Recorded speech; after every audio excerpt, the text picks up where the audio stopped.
बढ़ेंगे और रुख करेंगे आपकी फ़ाइनेंशियल प्लानिंग की ओर, जिसके लिए हमारे साथ दो ख़ास मेहमान भी जुड़ गए हैं और अब ना सिर्फ आपके सवालों के जवाब देंगे बल्कि फ़ाइनेंशियल प्लानिंग से जुड़े कुछ नियमों को भी आपको समझाएंगे। हमारे साथ प्रूडेंस वेल्थ एडवाइज़र के फाउंडर CEO कीर्तन शाह, रुंगटा सिक्योरिटीज़ के CFP हर्षवर्धन रुंगटा जुड़ गए हैं। आप दोनों का स्वागत है इस खास पेशकश में और दर्शकों के सवाल हम आगे चलकर लेंगे शो में। उससे पहले कुछ मुद्दों पर हमें बात कर लेनी चाहिए। कीर्तन, लगातार एक्सपर्ट्स की से बातचीत होती रहती है और अब अखबारों में भी कई तरह के आर्टिकल्स आ रहे हैं जिस तरह से ब्याज दर को लेकर सब जगह चर्चाएं हो रही हैं।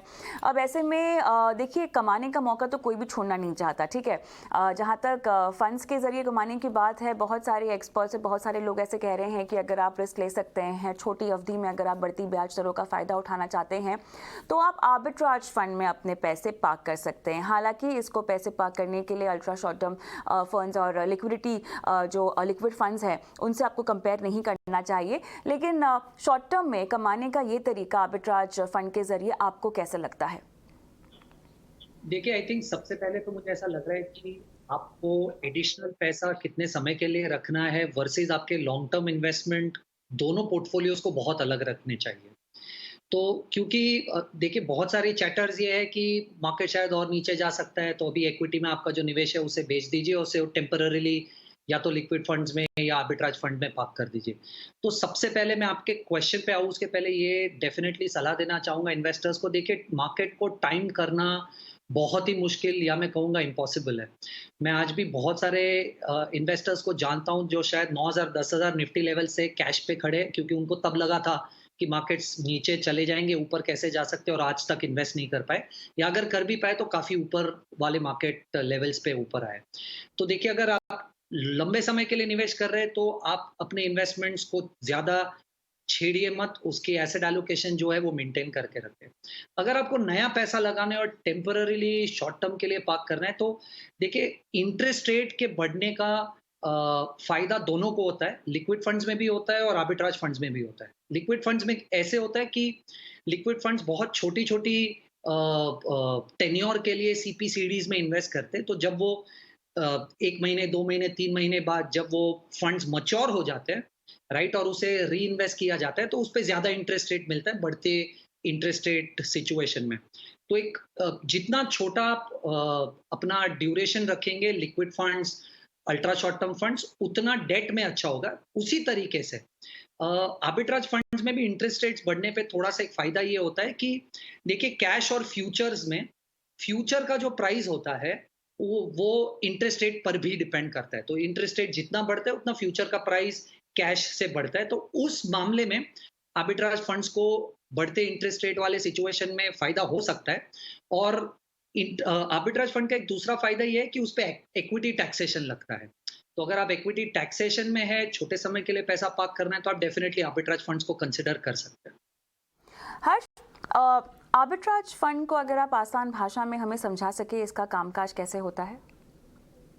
कविता, आर्बिट्राज फंड एक सिंपल फंडामेंटल पे काम करता है। वो है कि कोई भी ओपन पोजीशन नहीं रखता। क्योंकि इक्विटी रिलेटेड है और इसका दोनों साइड ट्रांजैक्शन होता है। मान लीजिए कैश मार्केट में जो जहां से आपने शेयर्स खरीदे हैं कोई पर्टिकुलर कंपनी का, वही शेयर्स का आप फ्यूचर मार्केट में उसी समय बेच देते हैं। कोई भी शेयर का भाव मान लीजिए 100 रुपया चल रहा है कैश मार्केट में और 102 रुपया चल रहा है फ्यूचर्स में। तो आप क्या करते हैं, 100 रुपए में कैश मार्केट में खरीदेंगे और 102 रुपए में आज का आज या फ्यूचर मार्केट में बेच देंगे। और ये मान लीजिए 1 महीने का एक कॉन्ट्रैक्ट है और आपने 2 रुपया कमाया है ये पूरे ट्रांजैक्शन में। तो आपका इक्विटी रिस्क कुछ भी नहीं है, क्योंकि 1 महीने बाद मान लीजिए मार्केट गिर गया और ये पर्टिकुलर शेयर प्राइस के शेयर जो 100 रुपए में था वो 90 रुपए में आ गया है। तो आपने जो 100 रुपए में खरीदा था कैश मार्केट में, वो 90 रुपए में आपका 1 महीने बाद बिकेगा। लेकिन जो आपने फ्यूचर्स मार्केट में 102 रुपए में खरीदा था, बेचा था, उसमें आपका आप 90 रुपए में उसे स्क्वायर ऑफ करेंगे। तो जो प्रॉफिट एंड लॉस का इक्वेशन है वो आपको न्यूट्रल हो जाता है। मार्केट कुछ भी रहे द डे ऑफ क्लोजिंग, ये कॉन्ट्रैक्ट खत्म होने के दिन में आपको फर्क नहीं पड़ता। आपने जो 2 रुपए कमाने थे वो आपने साइमल्टेनियसली उसी समय कमा लिए हैं। तो ये है आर्बिट्राज। अब ये क्यों ये डेट कैटेगरी के लिए भी माना जाता है कि भाई आप डेट फंड के रूप में भी आप इसे पैसे लगा सकते हैं, क्योंकि आपका इक्विटी एक्सपोजर का कोई भी रिस्क नहीं है, क्योंकि आपने ओपन पोजीशन रखी नहीं है। सो ये है आर्बिट्राज फंड, और इसका जो स्प्रेड होता है 100 रुपए का कैश मार्केट, 102 रुपए का आर्बिट्राज फ्यूचर मार्केट में, ये आपने आज ही ब्लॉक कर लिया, 1 महीने के ऊपर है तो रिटर्न कितना आया। सो ये एक बेसिक कैलकुलेशन है जिसमें हम समझते हैं कि डेट फंड की तरह ये वैसे सिक्योर्ड है और इसका दोनों साइड लॉक्ड है। अब क्योंकि इक्विटी प्रोडक्ट है, इसमें टैक्सेशन जो है वो इक्विटी का लगेगा। तो शॉर्ट टर्म कैपिटल गेन्स अगर आप बनाते हैं तो उससे 15% है। लॉन्ग टर्म होता है जो 1 साल के बाद आप अगर इसमें रिडीम करते हैं तो आपको 10% लगता है, उसमें भी फर्स्ट 1 लाख टैक्स फ्री है। सो इससे जब आप कंपेयर करते हैं एक डेट फंड को, और डेट फंड क्या है टैक्सेशन पॉइंट ऑफ व्यू से, ऑब्वियसली उसका एज पर टैक्स स्लैब है जो गेन शॉर्ट टर्म 3 साल के पहले, और इसमें जो रिटर्न्स पे इम्पैक्ट आ रहा है, आरबीआई की जो रेट हाइक्स हुए हैं उससे आप देख रहे हैं कि जो मीडियम या शॉर्ट टर्म पेपर भी जिसका एवरेज ड्यूरेशन 2 साल का हो, उसमें आपको बहुत ही सबड्यूड रिटर्न्स मिल रहे हैं। मतलब रिटर्न्स जो है बहुत कम है as compare to an fixed deposit in some cases. तो इसीलिए इन्वेस्टर जो है उनका रुझान जाता है कि आर्बिट्राज अपॉर्चुनिटीज देखो, कि वहां पर क्योंकि वॉलेटिलिटी है मार्केट में, स्प्रेड ज्यादा मिलने की ऑप्शंस है। तो आप अगर 1 साल के 3 महीने या 6 महीने के रिटर्न देखेंगे तो arbitrage funds have given slightly better returns than what pure debt funds have given. तो यही एक प्राइमरी डिफरेंस है दोनों फंड्स में। एक चीज़ मैं चाहती हूँ कि कीर्तन आप हमें समझाएं, क्योंकि देखिए लॉन्ग टर्म बॉन्ड्स होल्ड नहीं करते हैं आर्बिट्राज फंड, तो एक आम निवेशक को शायद ब्याज दर और इसमें कनेक्शन में समझने में थोड़ी दिक्कत हो सकती है। तो क्योंकि ये लॉन्ग टर्म बॉन्ड्स होल्ड नहीं करते हैं तो बढ़ती ब्याज दरों का फ़ायदा इन्हें कैसे मिलता है और क्यों छोटी अवधि में कमाई के मौके हैं, ये थोड़ा बारीकी से समझा दीजिए। देखिए आर्बिट्राज जैसे हर्ष ने भी कहा, टिपिकली स्प्रेड होता है जो कैश मार्केट में, मान लीजिए आपको रिलायंस का आज स्टॉक 100 रुपए पे मिल रहा है, तो रिलायंस का फ्यूचर्स 102 रुपए पे ट्रेड करता है।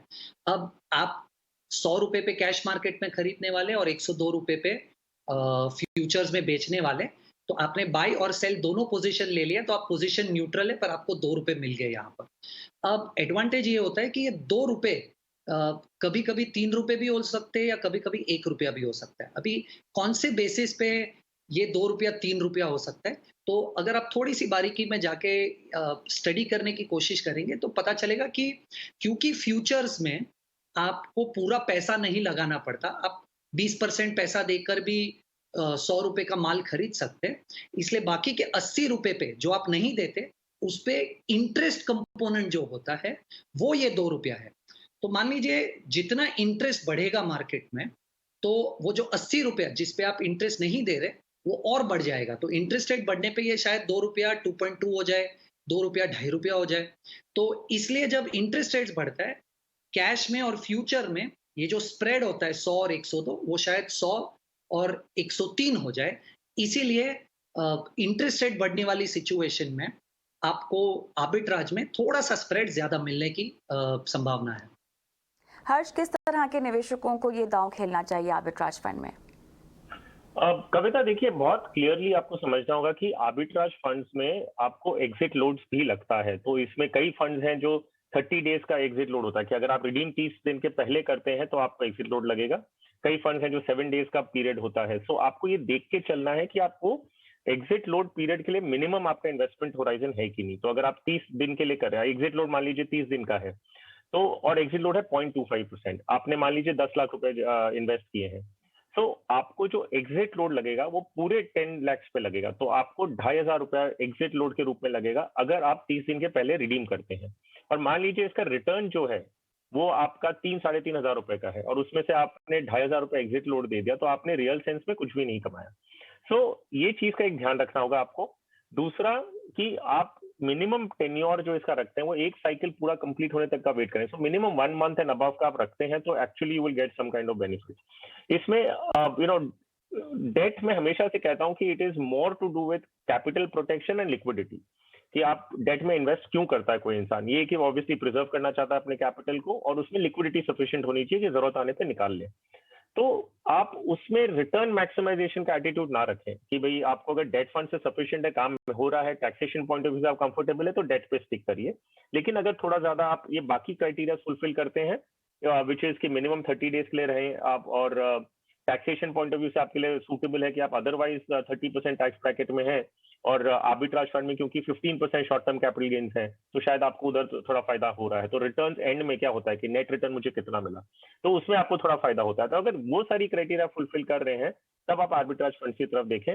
हालांकि risk, underlying risk point of view से आर्बिट्राज फंड में कोई एक्स्ट्रा रिस्क है ऐसी बात नहीं है, क्योंकि हमने समझाया कि उसका एक ओपन पोजीशन कुछ भी नहीं रहता, तो आपका इक्विटी या कोई भी ऐसा रिस्क उस फंड में है नहीं। अपनी सहूलियत और अपनी रिस्क प्रोफाइलिंग के हिसाब से आर्बिट्राज फंड को पोर्टफोलियो में आप शामिल कर सकते हैं शॉर्ट टर्म मुनाफे के लिए। लेकिन अगले मुद्दे पर आते हैं और बात करते हैं जल्दबाजी में अपने फंड से एग्जिट मार जाने वाले लोगों के बारे में। तो कीर्तन, अक्सर हमने देखा है कि अगर बाजार में अस्थिरता हो, इस तरह के उतार चढ़ाव हो, तो एक आम निवेशक जो शायद बाजार की चाल को नहीं समझता हो और शायद बाजार का ट्रेंड फॉलो नहीं करता हो, वो इस तरह की चाल को देके थोड़ा सा पैनिक मोड में आ जाएगा और अपनी फंड की परफॉर्मेंस से परेशान होकर अपने फंड को पोर्टफोलियो से निकाल भी देगा। तो अब इतने पैनिक सिचुएशन में जल्दबाजी करना क्यों गलत है? क्यों ऐसी स्थिति में अपने फंड में से अगर आप निकलते हैं तो आपको घाटा भी हो सकता है? आई थिंक जैसे मैंने पहले वाले क्वेश्चन के स्टार्टिंग में ही ये चीज़ के बारे में ज़रूर बात की थी, क्योंकि ये काफ़ी ऑब्जर्व किया जा रहा है कि बहुत सारे रिटेल इन्वेस्टर्स जो शायद बहुत लेटली मार्केट में आए हैं, जिन्होंने सिर्फ मार्केट की एक लीनियर मूवमेंट देखी है 2019-20 से लेकर 2021 तक, कि मार्केट सिर्फ ऊपर जा रहा है, 5% गिरता है, वापस ऊपर चले जाता है। तो आई थिंक मुझे ऐसा लग रहा है सबसे पहले तो इन्वेस्टर्स को समझना है कि जब आप इक्विटी में आते हो, तो इक्विटी फिक्स्ड इनकम जैसा नहीं है। तो फिक्स्ड इनकम आपको हर साल 6%, 6%, 6% देगा, तो 3 साल में 18% मिल जाएँगे।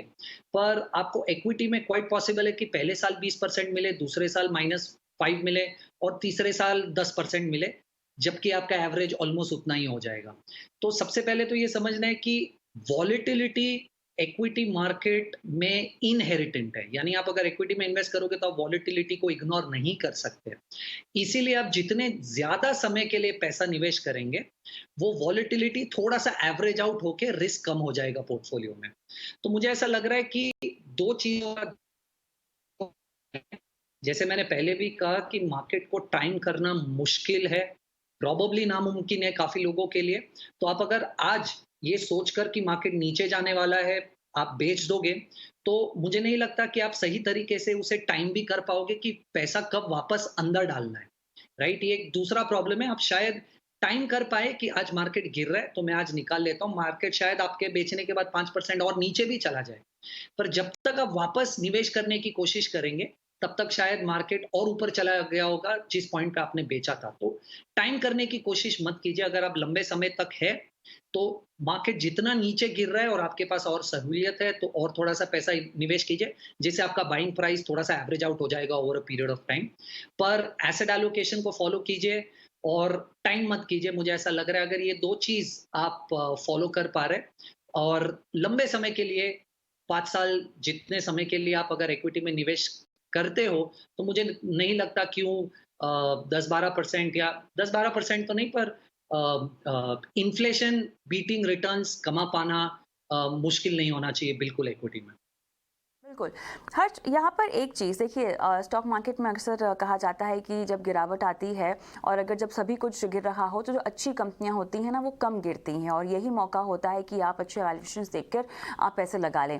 क्या म्यूचुअल फंड्स के साथ भी ऐसा होता है कि जब सब कुछ गिर रहा है तो कुछ फंड जो हैं वो कम गिरते हैं और वही वक्त होता है कि आप उन फंड्स में पैसे लगा लें, या अगर आपका फंड उन फंड्स के मुकाबले बहुत ज़्यादा गिर रहा हो तो यही वक्त है उससे निकल जाने का? अब क्लियरली कविता कि अगर आप बात कर रही हैं कि फंड कैटेगरी कोई स्कीम है जो ऐसी कम गिरती है, कोई ज्यादा गिरती है, तो ऑब्वियसली अगर हम सेगमेंटेशन की बात करें, स्मॉल कैप्स को हमेशा से हम बोलेंगे कि इट इज मोर वॉलेटाइल, मोर उसमें अगर बढ़त होती है तो भी ज्यादा होती है, गिरता है तो भी उतना ही ज्यादा गिरता है। मिड कैप उससे कम है, लार्ज कैप उससे ज्यादा, उससे कम है। सो जो मार्केट सेगमेंटेशन की हम बात करें, वैल्यू फंड्स हैं तो उनका पर्पस ये होता है कि वो वैल्यू ओरिएंटेड इन्वेस्टिंग करें, जिनकी जो पी मल्टीपल या कोई भी वैल्यूएशन मैट्रिक्स है, वो मैट्रिक्स वो एवरेज जो इंडेक्स की मल्टीपल्स है उससे कम होना चाहिए।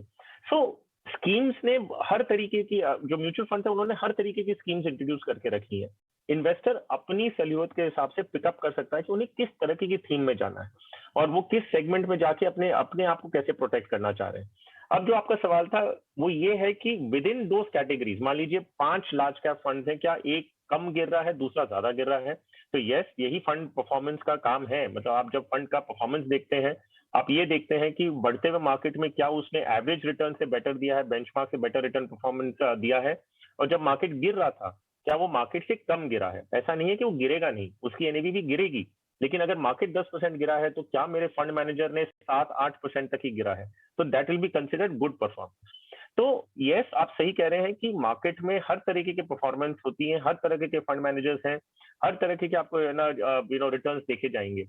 आपको क्या करना है, मैं आपको एक उदाहरण के रूप में बताता हूँ। जो आपका पहला सवाल भी था कि मार्केट से रिडीम तुरंत कर लेना चाहिए कि नहीं, मैं थोड़े दिन पहले एक इन्वेस्टर से बात कर रहा था जो करीबन 4 महीने से उन्होंने अपना एक छोटा सा कुछ एसआईपी चालू किया था, 5-6 हजार रुपए की एसआईपी शुरू की थी उन्होंने।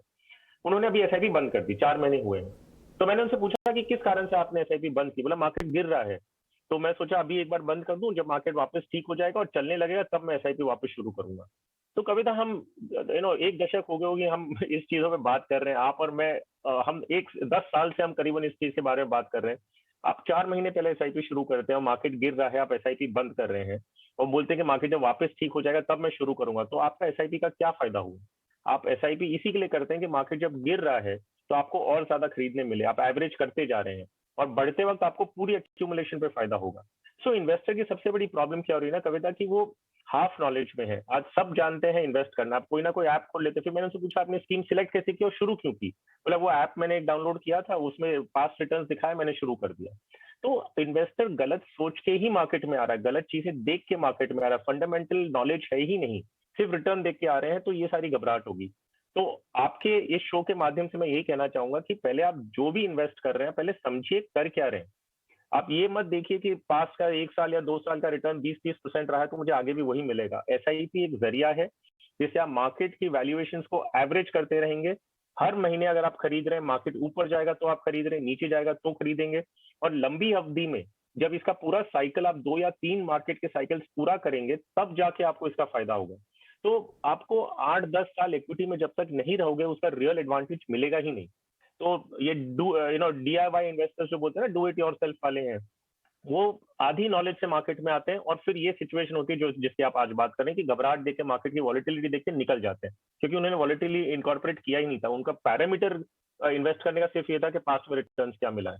तो ये पर्टिकुलरली डीआईवाई इन्वेस्टर्स के लिए है जो खुद से करना चाहते हैं और समटाइम्स ये देखते हैं कि भाई past return, past historic data या कुछ चीज आपको प्रॉम्प्ट करिए, कोई ऐप आपको नच कर रहा है कि देखो ये स्मॉल कैप अच्छा कर रहा है, आपने इन्वेस्ट कर लिया, तब जाके आपकी ऐसी सिचुएशन होगी जो आज आप बात करें कि मार्केट वॉलेटिलिटी देखते ही पहले रिडीम करके निकल जाते हैं।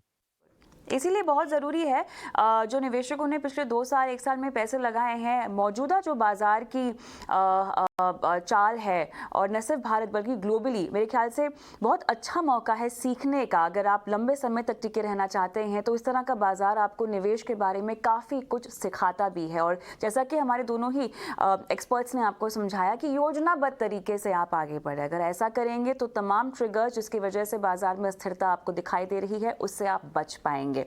रुकेंगे एक ब्रेक के लिए, लेकिन ब्रेक के उस पार जुड़ेंगे दर्शकों के साथ और लेंगे उनके सवाल। लेकिन उस बीच अगर आप भी सोच रहे हैं कि कैसे आप अपनी फाइनेंशियल प्लानिंग इस शो के जरिए करवा सकते हैं, तो एक नंबर आपकी स्क्रीन पे हम फ्लैश कर देते हैं। हमारा व्हाट्सएप नंबर है 9619873567। इस नंबर पर अपने सवाल हमें कीजिए। मिलती हूँ आपको इस ब्रेक के बाद।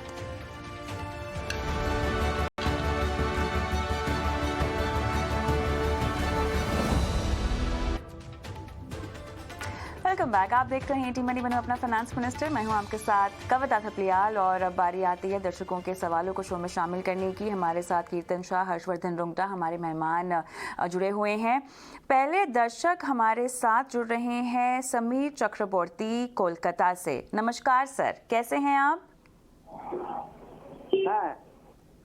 समीर जी नमस्कार सर। हाँ नमस्कार नमस्कार। बताइए, आप रिटायर हो चुके हैं सर? हाँ हम रिटायर हो चुके। हाँ हाँ मैं SWP करना चाहता है। ठीक है, SWP करना चाहते हैं, ठीक है। हाँ क्या वो की अच्छा होगा? सर बिल्कुल बताएंगे, आपको अच्छा होगा कि नहीं होगा, लेकिन उससे पहले मुझे बताएं कि आपने जो अपना निवेश किया हुआ है उसी में से आप एसडब्ल्यूपी करना चाहते होंगे, तो उस निवेश की जानकारी देंगे। रिटायर अभी तो हम 60 ईयर्स है। हम रिटायर के बाद थोड़ा हमारा मैंने रुपया मिला है। हाँ हाँ हाँ हाँ, ओके। रुपया मिला, इसीलिए वो हमारा मंथली मैंने मंथली मेरा इनकम चाहिए है। हाँ हाँ, बिल्कुल समझ गए जी। इसीलिए हम मैंने एसडब्ल्यूपी और कुछ हम सोचते हैं। ठीक है, तो बेसिकली आपको एसडब्ल्यूपी का प्रोसेस समझना है कि ये कैसे। और कुछ हाँ जी, हमारे प्रधानमंत्री प्राइम मिनिस्टर योजना है ना, वो हम किया है। अच्छा, हाँ हाँ, 15 लाख रुपया अच्छा, है किया ठीक है। है। और हमारा कुछ चाहिए मंथली इनकम, इसलिए हम ठीक, आपको पास है। ठीक है। तो कीर्तन, शुरुआत करते हैं सिस्टमैटिक विड्रॉल प्लान की समझाइश के साथ। मेरे ख्याल से बारीकी से आप इनको बताएं कि किस तरह के निवेश में से ये एसडब्ल्यूपी लागू करके अपने लिए जो रेगुलर इनकम इनको चाहिए एवरी मंथ, वो मिल सकेगी। कविता जी, सबसे पहले तो मैं एक थोड़ा सा नॉन पॉपुलर एडवाइस देना चाहूँगा। मुझे ऐसा लग रहा है कि अगर आप कैपिटल मार्केट से ज़्यादा यूज टू नहीं है, या आपने कैपिटल मार्केट्स में बहुत सारी इन्वेस्टमेंट्स पास में नहीं कर रखी है, तो आपको रिटायरमेंट के बाद, मुझे ऐसा लग रहा है, थोड़ा सा नॉन पॉपुलर है, पर सबसे पहले आपको ट्रेडिशनल इन्वेस्टमेंट्स में जितना पैसा आप रोक सकते हो उतना रोक लेना चाहिए।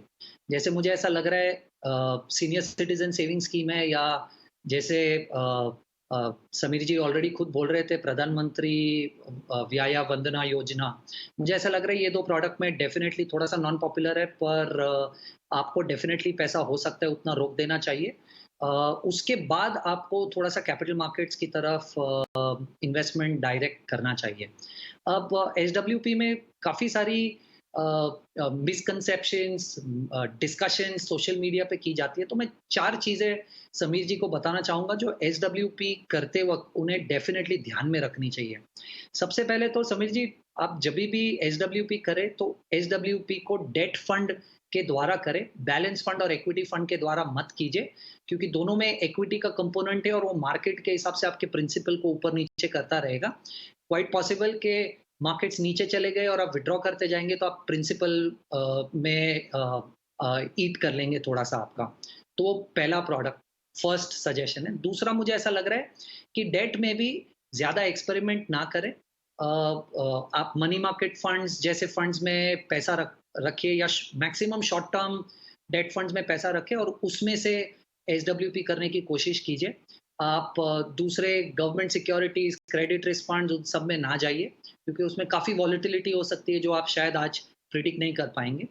तीसरा, मुझे ऐसा लग रहा है जो बहुत ही कॉमन मिस्टेक है कि इन्वेस्टर्स करते ही है कि आप पैसा लगाते हो और इमीडिएटली अगले महीने से आप एक्सपेक्ट करते हो कि उसमें से पैसा निकल जाए। इसकी वजह से प्रिंसिपल में डिप होना काफ़ी पॉसिबल है, क्योंकि डेट मार्केट्स आजकल काफ़ी वॉलेटाइल है।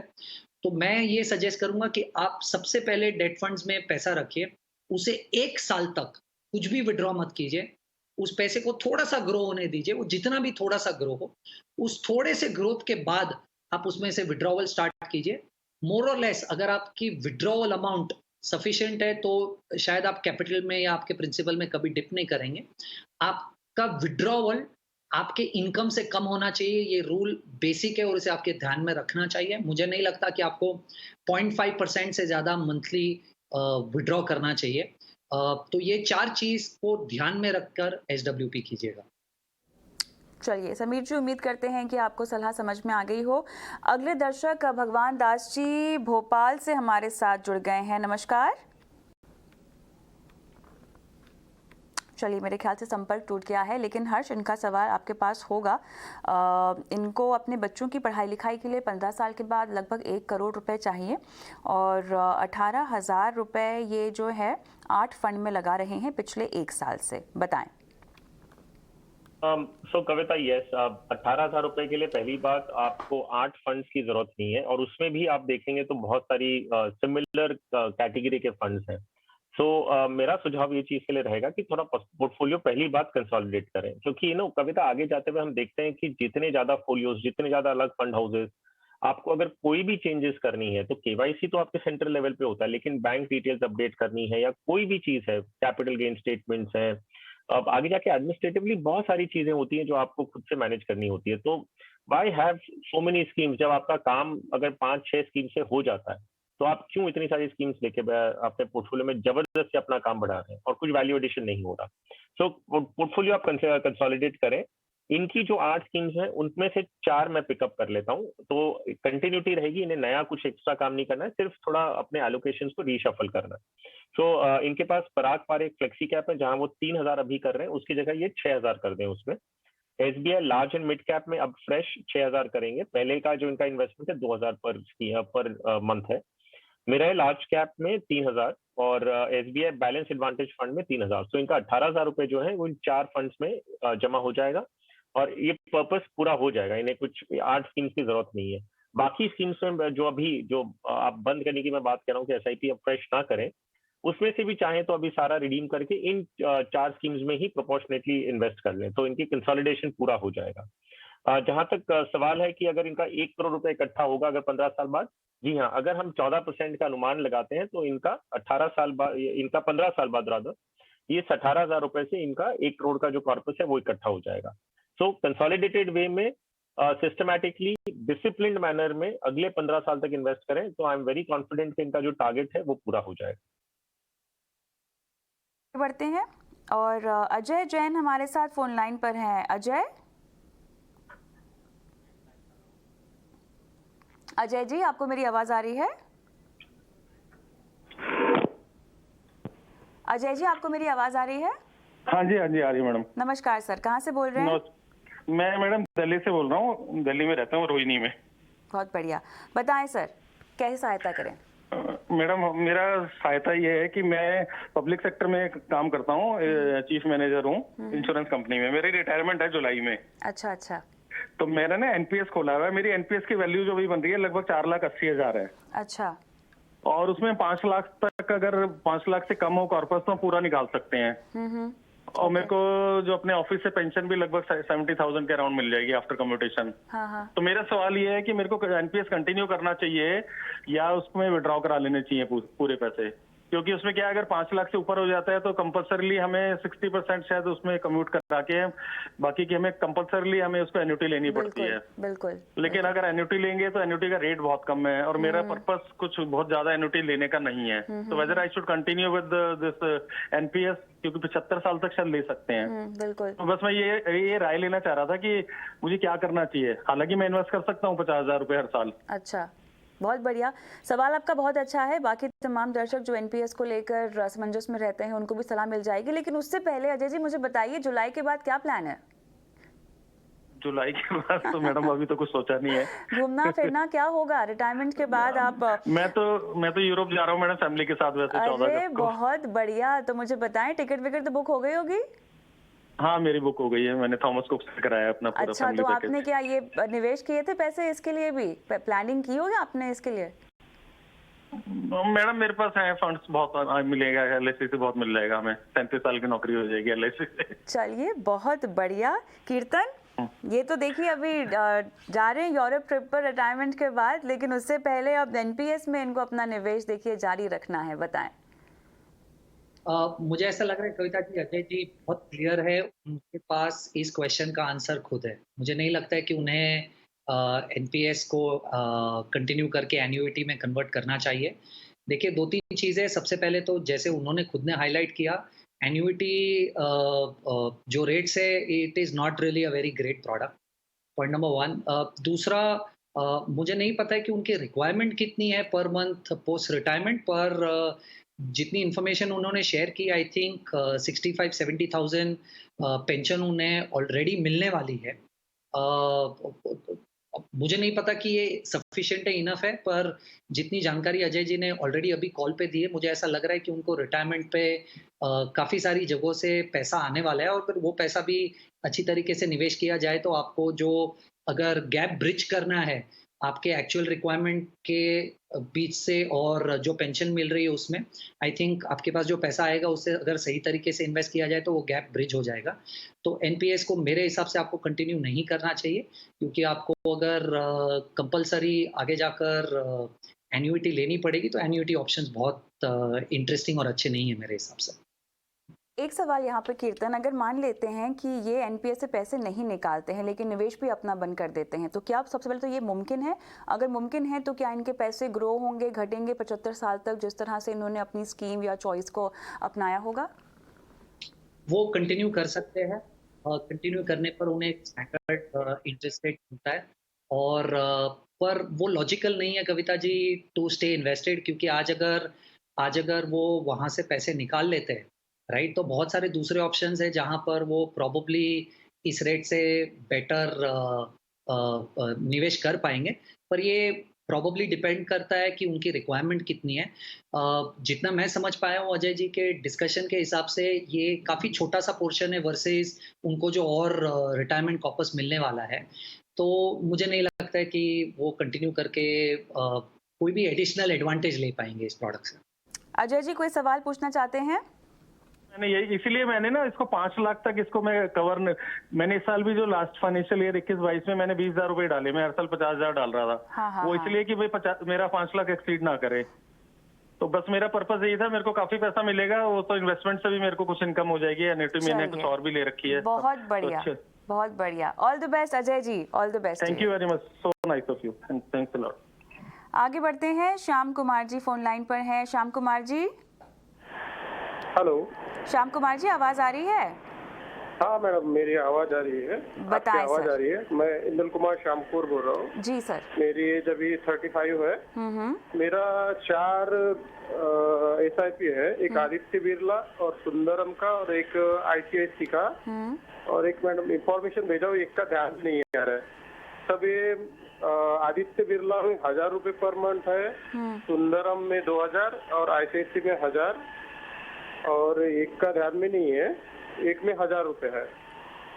तो मुझे 20 साल तक 3 करोड़ जमा करना है उसमें, तो कितना क्या इन्वेस्ट करना चाहिए, ये फंड ये सुटेबल है, इसके लिए इंफॉर्मेशन होना था। टाटा डिजिटल फंड में 1500 कर रहे हैं ना आप? ठीक हाँ? है। टाटा डिजिटल फंड है ना आपके पास अभी भी? हाँ हाँ हाँ हाँ हाँ ठीक है। हाँ, टाटा डिजिटल, हाँ सॉरी, हाँ। तो 23 साल तक रेगुलर इन्वेस्टमेंट आपको करनी है और 2 करोड़ रुपए चाहिए आपको 23 साल के बाद, है ना? हाँ हाँ। चलिए, कब से कर रही है निवेश? मैडम अभी सुंदरम की अभी 3-4 साल हो गए, उसमें ऑलरेडी अभी 1.5 लाख के पास अमाउंट है उसमें जमा, सुंदरम वाला। ICICI में अभी 3-4 महीने हो गए। आदित्य बिरला में 70-80 हजार रुपए है उसमें ऑलरेडी। और ये ABSL की कौन सी फंड है, स्कीम है आपके पास? हाँ? ABSL की कौन सी स्कीम है? ABC आदित्य बिरला आदित्य बिरला का भेजा हूँ मैडम, उसमें मैंने जो इंफॉर्मेशन जो हाँ, उसको लिख उसमें के भेजा हूँ। स्कीम का नाम नहीं यहाँ पर मेंशन्ड है। टाटा डिजिटल इंडिया है और ICICI प्रू का टेक्नोलॉजी फंड है। चलिए ठीक है। हाँ हाँ। हर्ष बताएं।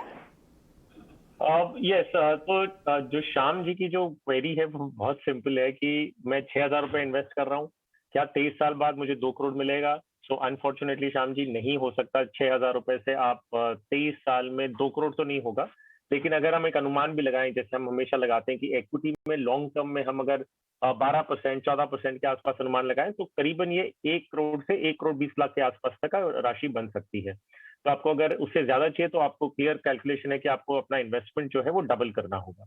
और आपके पोर्टफोलियो पे अगर हम आते हैं, जितना मैं आपके सवाल से समझाऊं, क्योंकि आपको स्कीम के नाम भी इतनी क्लियरली पता नहीं थे, बहुत ये श्योर है कि आप म्यूचुअल फंड्स में आप इन्वेस्ट करें, बहुत अच्छी बात है, लेकिन शायद आप सेक्टर फंड्स जो आपने IT सेक्टर फंड में इन्वेस्ट कर रखा है, टाटा डिजिटल इंडिया और ICICI टेक्नोलॉजी फंड, ये शायद वो सेक्टर को आप ट्रैक नहीं कर पाएंगे, क्योंकि ऑनेस्टली आप अगर स्कीम का नाम भी आपको याद नहीं है तो आप सेक्टर को ट्रैक कैसे करेंगे? सो मेरी सलाह तो ये रहेगी कि आप सेक्टर फंड्स में इन्वेस्ट ना करें।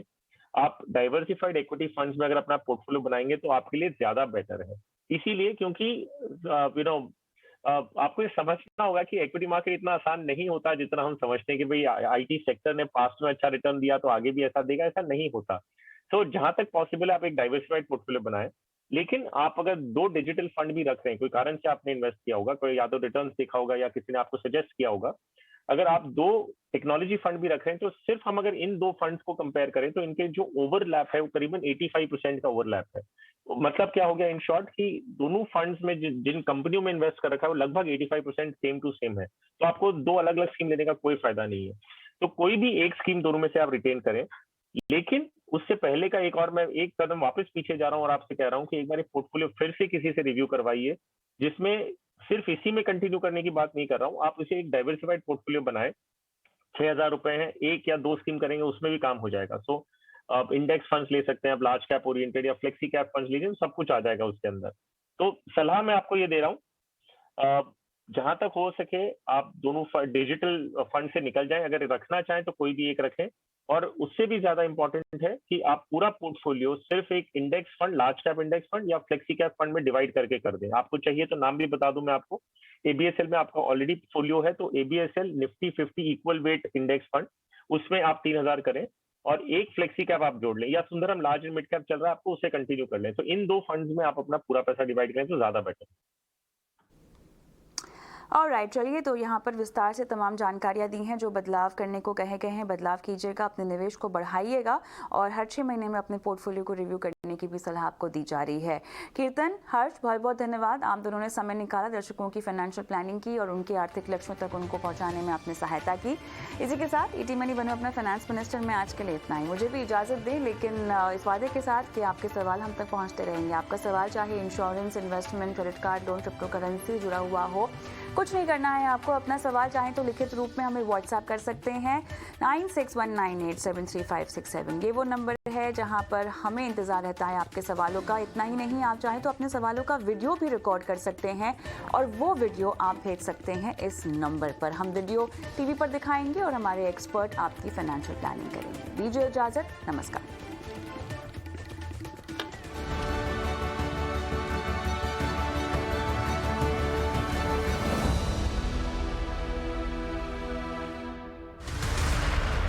पीएसई इन्वेस्टर प्रोटेक्शन फंड पेश करते हैं ईटी नाउ स्वदेश।